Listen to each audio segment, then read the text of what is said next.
من الشيطان الرجيم. بسم الله الرحمن الرحيم. إنما يريد الله ليذهب عنكم الرجس أهل البيت ويطهركم تطهيرا. طولو قطنكو تا سلام علیکم و رحمت الله و برکاته. ایام فاطمه زهرا سلام الله علیها دی اغاد ای تطهیر محور و مرکز ده، د صداقت و د طهارت مرکز ده. دی بی دو عالم شهادت شپی وریزی دی.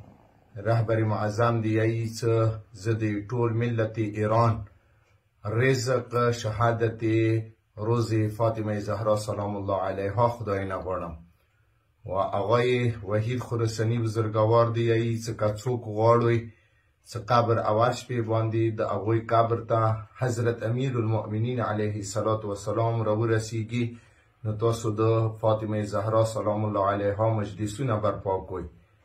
حضرت امام باقر علیه الصلاة والسلام نه روایت دی چې ټولو انبیاو به حضرت فاطمه زهرا سلام الله علیها سره توسل کولو، لہذا ټولو مؤمنینو ته دغه خواست کوو چې دغه ایامو کې تاسو توسل وکړئ.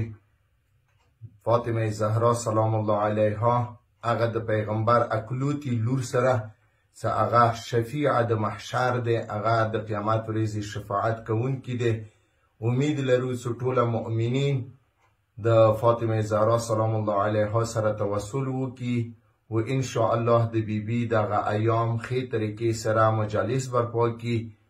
الله تعالی نه خواستګار یو چې فاطمه زهرا سلام الله علیها قیامت ورځې د زموږ شفیع وګرځېږي و ټولو مؤمنینو ته مؤمناتو ته خصوصا خپل آقا خپل مولا امام زمان عجل الله فرجه شریف ته د بیبي دو عالم شهادت ورځې تسلیت و تعزیت پیش کوو. والسلام علیکم و رحمت الله و برکاته.